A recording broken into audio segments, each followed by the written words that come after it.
Cyber Uncut.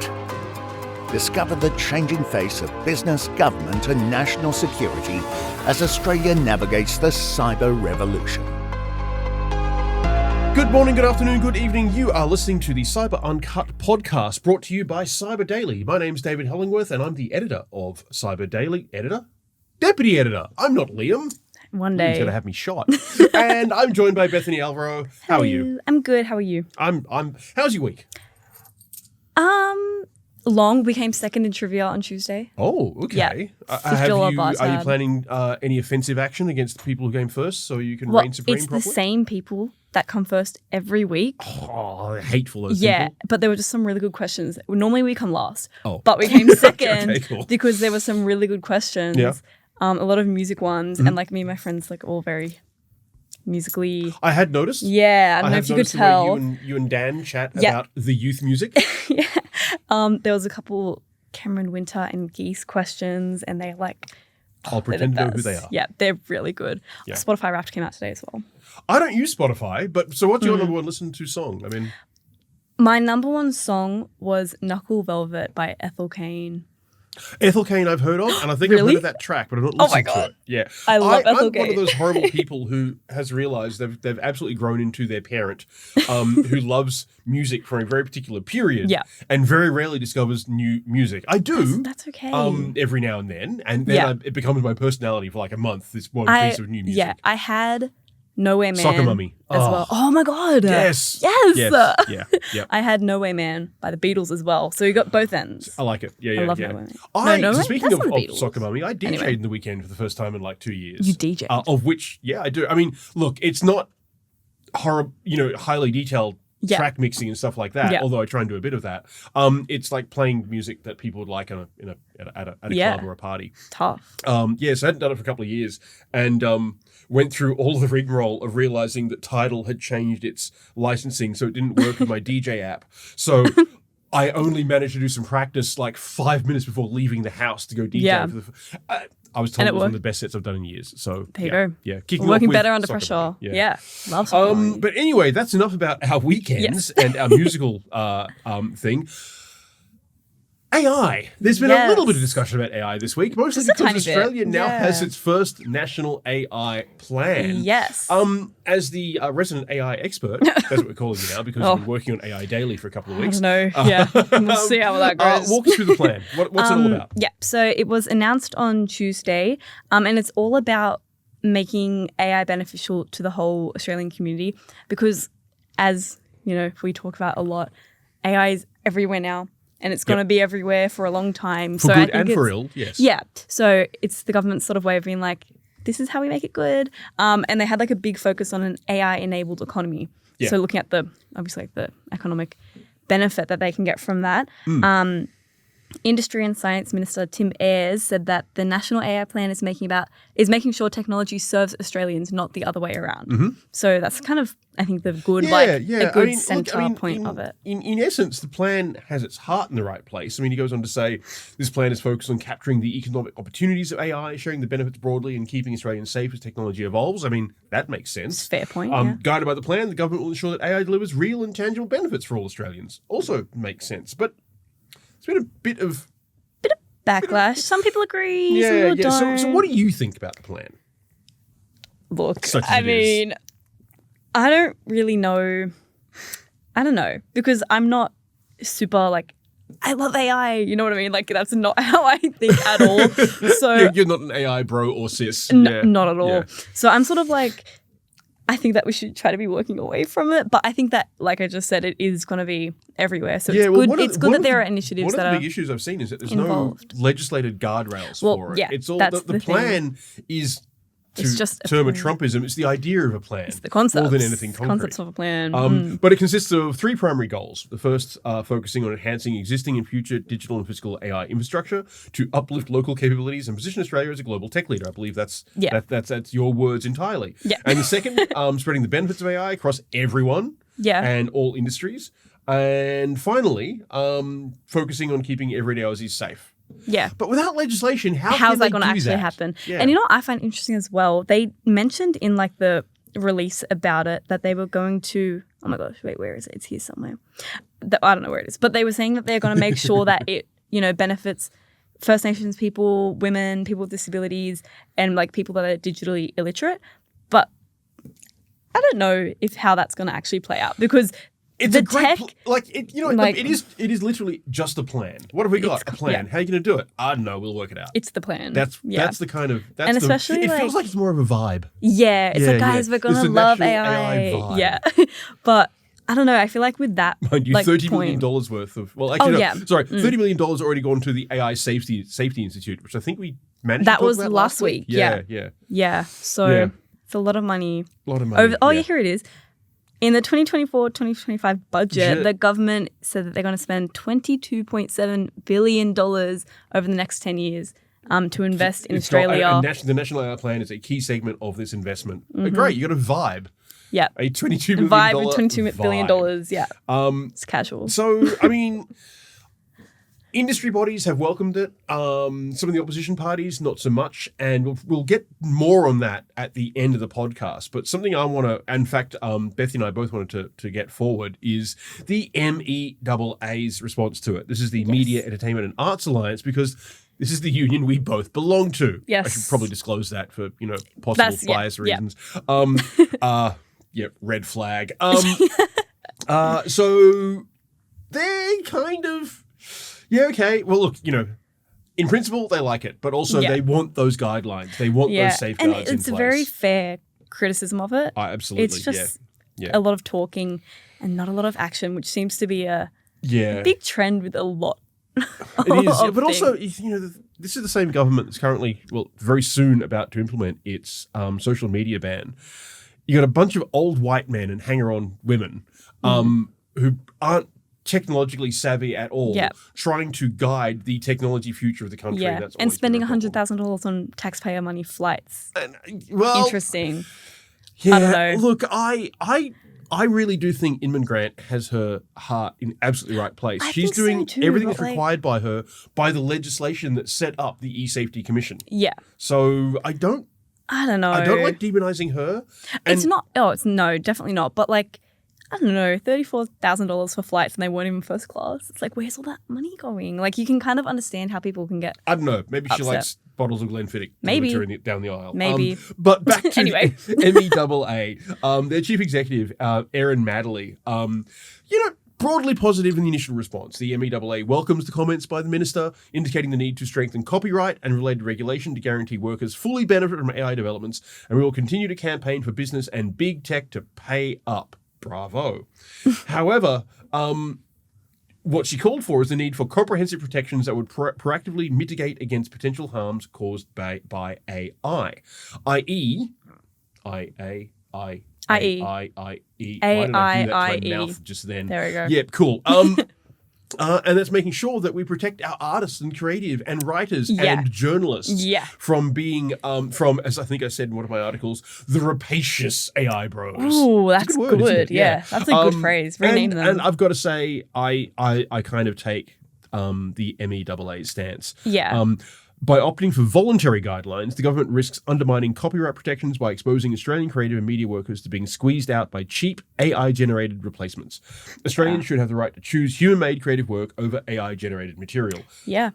I mean, can't disagree. Mic drop. Literally. Yeah. Speaking of content generation for creative or whatever, sort of, not whatever. Anyway, on Spotify Wrapped this morning, there was a section that was summarizing your taste or whatever it was saying. And it was at the bottom in tiny little font, I was like, this content is generated by AI. And I read it and I was like, oh, what does the AI think you are? I was like, no, this sucks. Anyway. Yeah.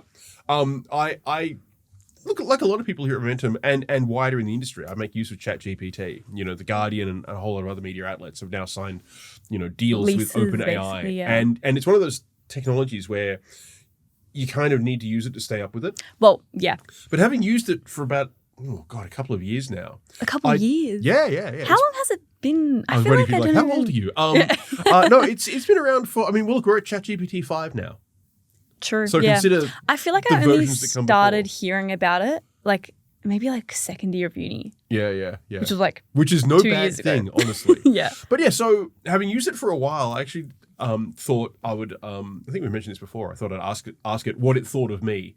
Oh, what did it say? Glowing. Absolutely glowing. The most The brightest sycophantic journalist thing. I've ever seen in my whole life. Smart and inquiring and curious and I hate the way ChatGPT does that.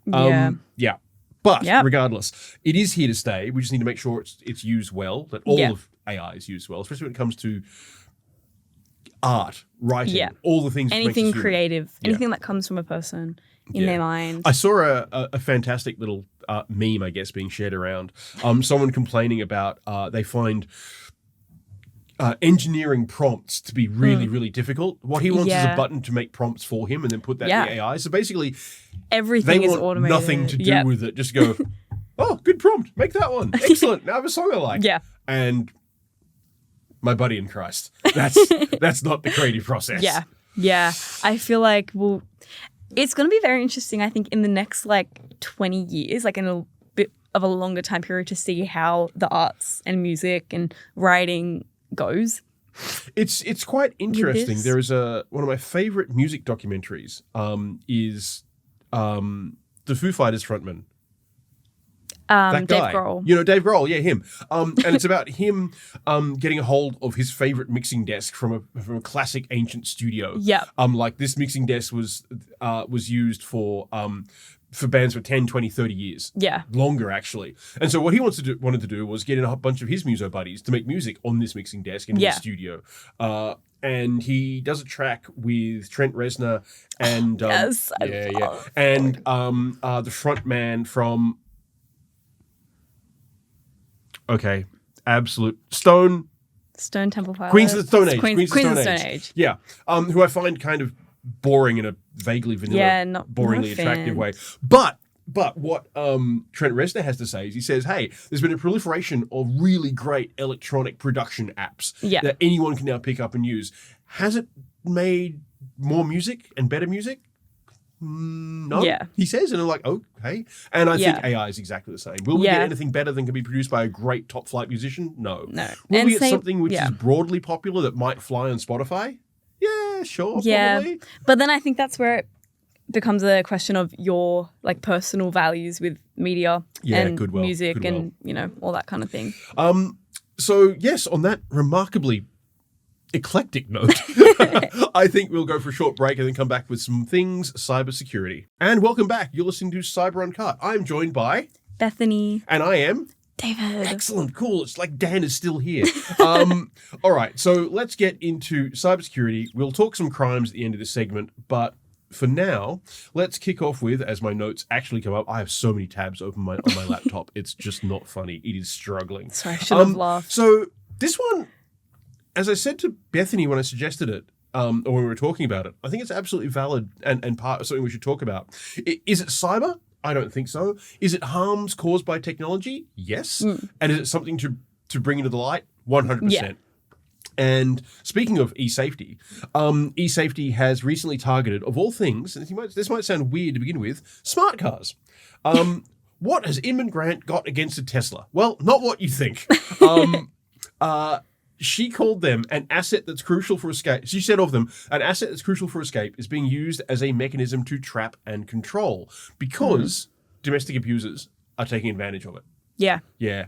It's very scary. Yeah, yeah. I'm just thinking here, that digital violence and digital activism against gender-based violence, the 16 days of it that's happening now. Yeah. I've been seeing lots of stuff about digital abuse, just in my own timelines and stuff. I'm glad that the message is getting out there 100%, because this one is particularly insidious, and it's something that not a lot of people I think would think about.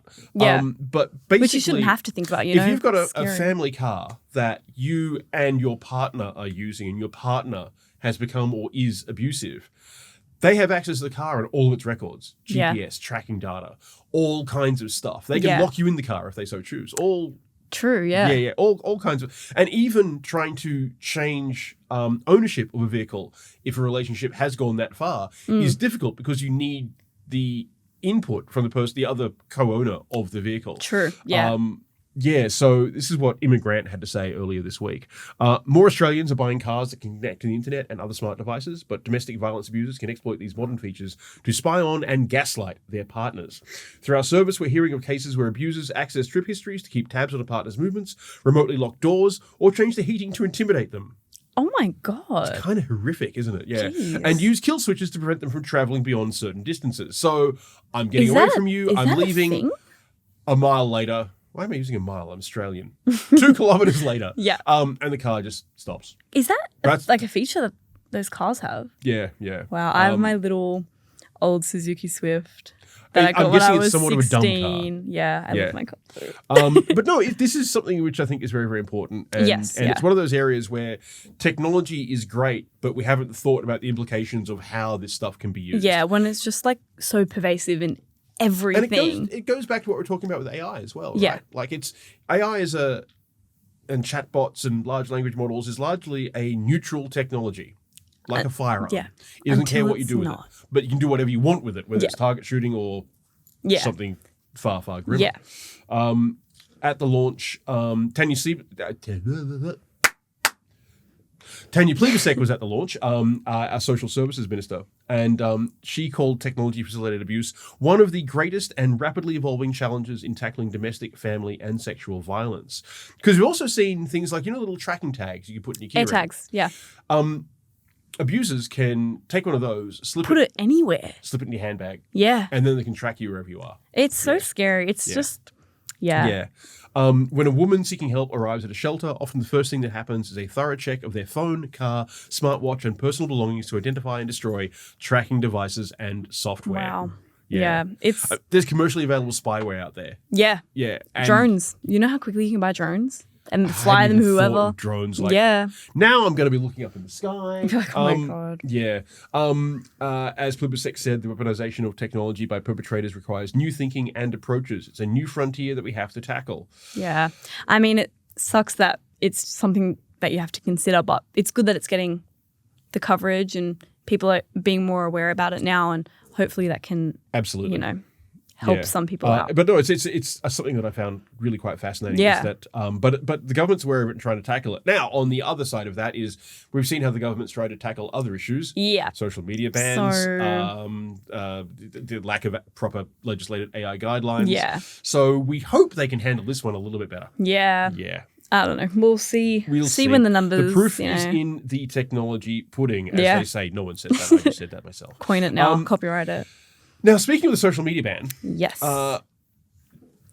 as we get closer and closer to it, the tenor of the conversation I'm noticing, I don't know about you, is getting more and more negative, i.e. what Yes. the hell is Labor doing with this? yeah. Yeah. I think it's just, I mean, I saw something the other day that was like a lot of the kids that are going to be affected by the ban are going to these other platforms, and it's just going to be other platforms. Actually, today I saw a clip, the communications minister saying that LinkedIn's going to be available still because it's like professional networking, but she made like a point of saying, but if it gets, any sort of way, then we're going to add that to the ban as well. Yeah, because So it's like- there's entirely possible that a bunch of kids go, oh man, check it on Facebook. LinkedIn. That's where it's at. We're going to have some great stories for LinkedIn. Because just use this messaging feature to chat back exactly, and forth. exactly. It's not because I think that might be a little bit where the government is not necessarily out of touch, but just unaware of what's many happening. options there are. Yeah. World of Warcraft. Yeah. Oh, I can't use Facebook. I'll just log into World of Warcraft. Yeah,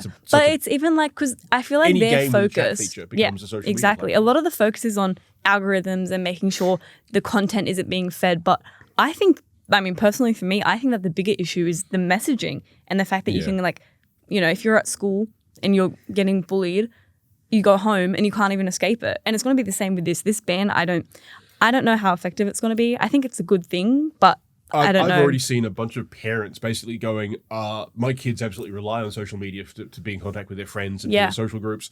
I will put in my face if there's any facial recognition. I'll put in my details to make sure that my child can still access this. Yeah. And one of the most vulnerable cohorts, as pointed out by Professor Paula Gerber of Monash University's Faculty of Law, is LGBTI youth. Yeah. Especially regional youth. I mean, this is social media is where they find their support. They may not know other queer kids in town, but they know them around the country or around the world, and they find connection, connection and inclusivity. Absolutely. Yeah. And that rug is about to be pulled out from underneath them. Absolutely. Yeah, she said.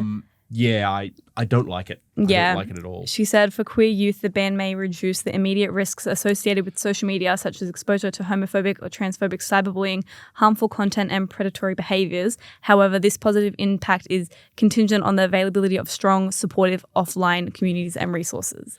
Which are, as she says, all too often lacking for queer youth, especially in regional and remote communities. Yeah. I mean, I didn't come out until I was in my 20s, but I was very clearly the queer kid at school in a boys' school, and I got bullied mercilessly. So I feel for these kids who are about to have all that sense of community taken away. Yeah. Because what else are they left with? Kids at school who may not understand them. Yeah. Yeah. Exactly. I mean, I'm not going to pretend to imagine like what that's like. I haven't had those experiences, but I can imagine how awful like that would be to feel so disconnected from something that's just so intrinsically you know what I mean? It would be an awful feeling to feel like disconnected from the communities that you feel safe in. Gerber said that the ban is likely to lead to feelings of isolation. And this is just generally hindrance of vital self-expression and limit young people's access to civic and cultural life. Yeah. This is something I've talked about before with Dan as well. Like, these are kids that, as they approach 16, are approaching 2 years away from voting age. Yeah. And we're excluding them from the place where so many political and important opinions are conversations formed. happen. Yeah, exactly. Yeah. I think it's also important to note that LGBTQIA plus communities in Australia, and especially for younger people, have a lot higher incidence of like self-harm and mental illness. I think that this can only... It will only, unfortunately, exacerbate that issue. Yeah. So, I mean, also on top of that, as far as Gerber's concerned, the social media ban potentially violates international laws when it comes to the Convention of the Rights of the Child, which recognises children's rights to freedom of expression and access to information. That's Article 13. And to participate in matters affecting them. Article 12. The Convention also recognises the importance of ensuring children's access to diverse media, including content that supports their well-being. Article 17, which can include LGBTIQA plus affirming resources and online communities, which exist in social media platforms. Yeah. It's a tricky one. The closer we get to it, the more I'm against it. I actually originally thought, it's okay. Social media is crap. It's good to keep kids off it. Now I'm like... Yeah. I see the benefits for like, in terms of content and like direct messaging and how that can really cause harm for people. But I think there's a lot of little nuances and caveats to that where it's like it might not have been considered. Yeah. And I do believe that 2 Australian teens are taking the case to the High Court today. Yes, I saw that. I think they've now dropped their call for an injunction. Did they? Yeah, but they want to have a full hearing later on. But they believe that the ban denies children a constitutional right of freedom of political communication. And they're not wrong. They're not wrong. They're not wrong. No, yeah. They're not wrong at all. Moving on from that, however, let's get to hacks. Crimes. Yes, your favourite. It is my favourite. I was about to say, I like crimes. No, I don't like crimes. Let's be clear here. I don't like crimes. So we've had, unfortunately, we've had a few local hacks this week. But the one that I think is most probable to cause harm to more people, Oxford. The Oxford fashion outlet, which I have shopped at on a number of occasions. I happen to be the perfect medium in their clothing. It's fantastic. I'd walk in, get stuff off the rack, annoy my partner no end because stuff just fits me. But that's good. Men's, women's fashion. They've got 20-odd stores in Sydney, Melbourne, and Adelaide. They have a rewards program, which means they hold customer data. Emails and phone numbers. And shopping patterns. True, yeah. Think about it. All those rewards programs also come with, we know what you bought and when. And how often. All data that a smart scammer could probably take advantage of. So the issue here is the outfit is called... I really should have opened this tab beforehand, although it was just taken long. Ink Ransom. We've spoken about Ink or INC Ransom, but I call them Ink Ransom.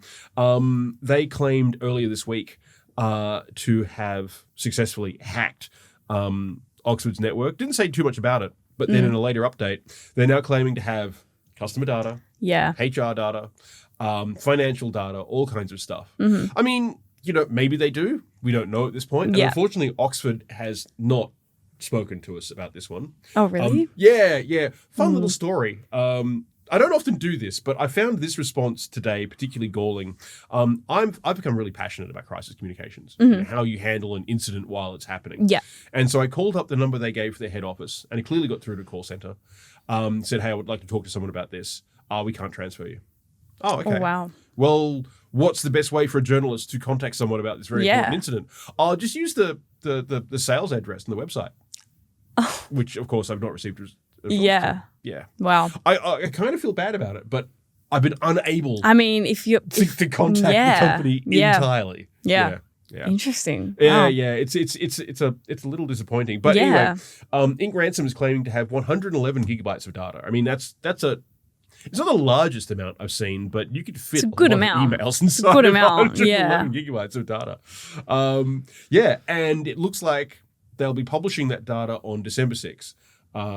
Oxford's not gotten back to us. I guess we'll just have to wait and see exactly what the data is that they have. Yeah. 2 days, guys. I won't be looking at it the weekend. I have better things to do. True. But on Monday morning. I absolutely will be, unless Oxford takes out an injunction in the meantime. Yeah. But I somehow suspect they won't, because I'm not even sure they're entirely aware of what's happening. Which is, sucks for them. Kind of an annoying and sad outcome. Yeah. The other hack I want to talk about, and this isn't local at all, but it's kind of... So I used to be a game journalist, and I used to be a PC hardware journalist. Okay. So there's a name that I am unable to get away from. Yeah. Asus. They do laptops, computers, hardware, graphics cards, motherboards. I used to work with Asus a lot. I've been to Taiwan multiple times to go to the launch of a motherboard. I used to have an exciting life. But so a group called Everest. Everest was behind, you may have noticed it because it was pretty big news. Everest was the outfit behind the hacks that took a bunch of European airports offline. Earlier in the year. Yeah. So these guys thought to be Russian. Yeah. Very, very good at what they do. And they also editorialize a lot about what they do. And they say they have hacked Asus. They say they've got a 1 terabyte database, and they have camera source code, whatever that is. Oh. Yeah, exactly. What is that? So, Asus does laptops and mobile phones, which have cameras. Okay.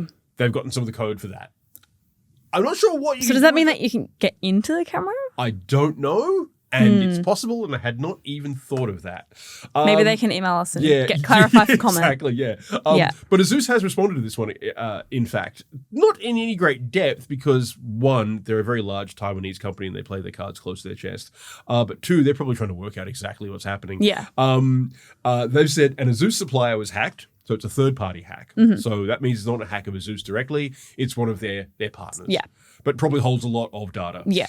This affected some of the camera source code for Asus phones. This incident has not impacted Asus products, except, I guess, the Asus phones, internal company systems, or user privacy. Asus continues to strengthen supply chain security and compliance with cybersecurity standards. I do have other questions I'm waiting for Asus to answer, but it looks like...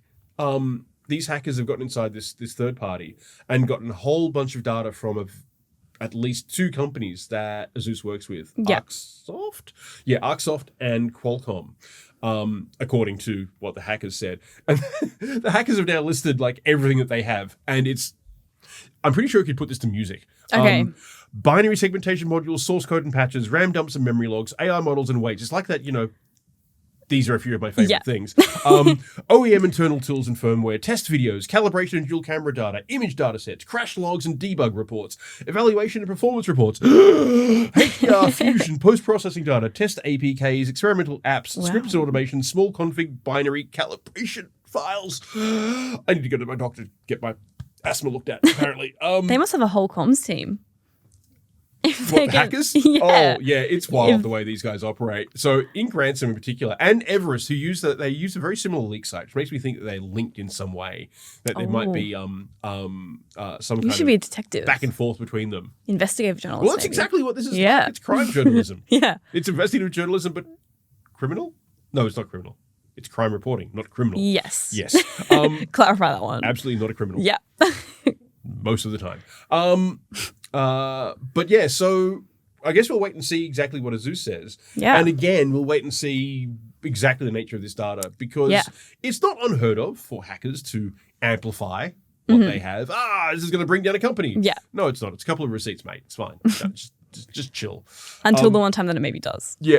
And then that's the issue. Yeah. But if what they say they have is accurate, it could well be enough data for a threat actor to compromise one of those phones or one of those devices. Yeah.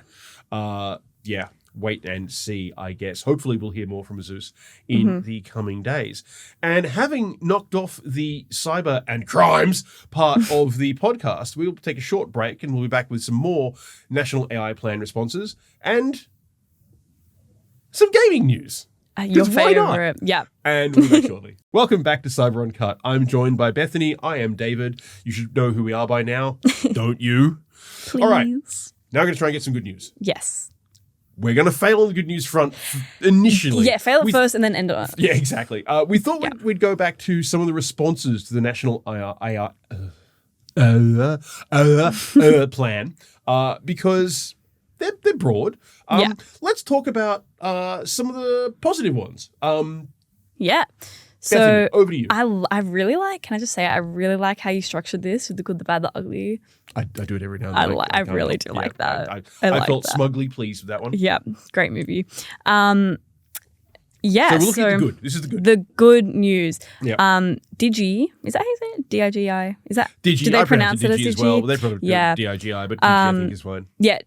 Digi represents Meta, TikTok, and Google. Yeah, they're an industry body with a bunch of tech companies. And, a lot of these guys are both in the social media space and the AI space. Yeah. So what they have to say is, of course they're going to like it because it gives them a lot of free reign. But what did they have to say? Yep. Their managing director, Sunita Bose, said that Digi welcomes the release of Australia's National AI Plan in bringing clarity to the government's approach. Realising the significant economic and social opportunities of AI requires thoughtful regulation that strengthens national capability and supports responsible innovation. Which is interesting that they say, it requires regulation when this isn't regulation necessarily. It's not quite, isn't it? But it's just enough regulation for them AI to companies to feel comfortable. Yeah. So that's a real softball approach, I think. Yeah. And Sovereign Australia AI, they also sort of agree that it's good, but we're a bit more. Just be careful though. They said the Australian government has landed in the right place with now sweeping regulation of AI. However, this does not remove the clear and present danger of relying on foreign-made AI models. Yeah, and that's the issue. None of this is developed here. It's going to have inherent biases from where they were built. Yeah, and this is going to be a global issue with AI as it goes on. Yeah. Do you want to talk about the bad? I'll go with the bad. Then we can share the ugly. Yeah. Wait, that also sounded weird. The bad. So I also need to go back to this. So Simon Chris, Sovereign Australia AI's CEO, did warn that the AI Safety Institute could become a toothless tiger if all our AI is purchased overseas where they don't care about regulations and stuff. And I really like the term toothless tiger because it's exactly what the Greens said about the National AI Plan.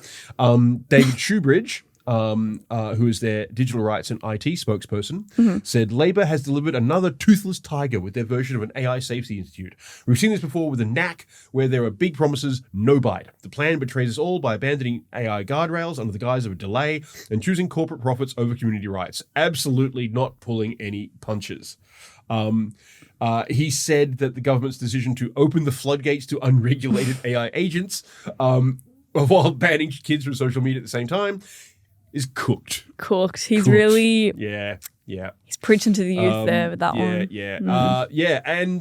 I can kind of see where he's coming from. Yeah. However, the ugly. Oh. The ugly. So this is Electronic Frontiers Australia, and they've just basically come out and gone, this sucks. Yeah.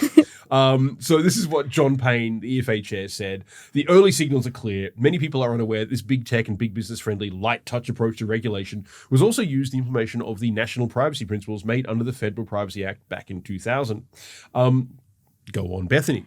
Yes, he said that those light touch privacy principles were an abject failure due to poor design, regulatory capture, and the fear mongering from both big tech and big business interests, pulling profit and productivity before people and digital rights. And it looks like history is repeating itself with the National AI Plan, which I tend to agree with. Yeah, I mean, it's what we were saying earlier. I think both of our political leanings will also. If people know this podcast, they know that Dan and I tend to go more towards g'day comrade than anything else. EFA again calls on the Australian government to build a human rights-based framework for AI regulation modelled on the European Union AI Act and to prioritise the privacy, safety and rights of its citizens over rubbery, short-term economic gains, a large proportion of which will flow out of our country. And John's got it on. Yeah, absolutely bang on. It just seems to be a lot of, we love big businesses that give us more money. Yeah, pretty much. Which, and I think part of it is, we know that OpenAI has just opened a Sydney office. Yeah. We know that data centers are going up all around the country. Yeah. And these are multi-million, billion-dollar deals. Yeah. So it's this idea of what are we actually AI is great for productivity, but also it's great for money coming into the economy or being spent onshore.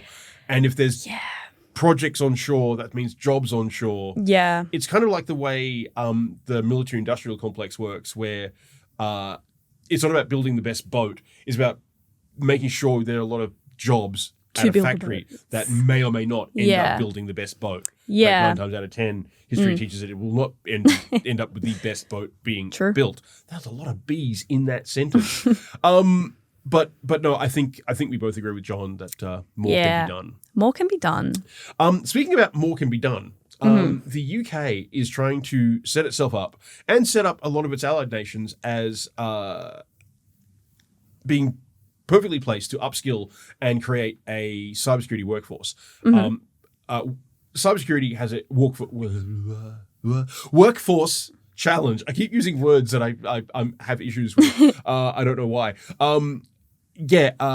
Finding enough people to handle cybersecurity is a challenge because it's detailed, it's challenging, and has a lot of burnout. So there's a lot of churn in the industry. Yeah, okay. So if you're a CISO, for instance, or any kind of network defender, you're dealing with. So I get to write about this all the time, but it never happens to me. Yeah, true. I'm lucky there. I get to have the fun side, the investigative side of it. Yeah. But if you're a network defender dealing with idiots like Ink Ransom and Everest, pinging away the network all the damn time, it would get to you. And then they get in once, that's all it takes. True, yeah. A network defender needs to be on the ball 10 out of 10 all the time. It's a lot of responsibility. The hackers only need to get in once and then it's done. So it's a very, very stressful thing. Yeah. But we also need to make sure that the pipeline delivering cybersecurity workers into the workforce is there. And what the UK is doing is standing up the International Defence Esports Games. Yay. Esports! Fun! Yeah. Back once again talking about gaming, which I just can't seem to get away from. Take it away. The International Defence Esports Games, says General Sir Tom Coppinger-Symes. Can I just say that is the name. most British officer name ever. I'm sure he has a relative that sent people over the top in World War I. 100%. I'm sure he didn't. Don't sue. The International Defence Esports guys. Games represent a significant step forward in developing the cyber and digital skills essential for modern military operations.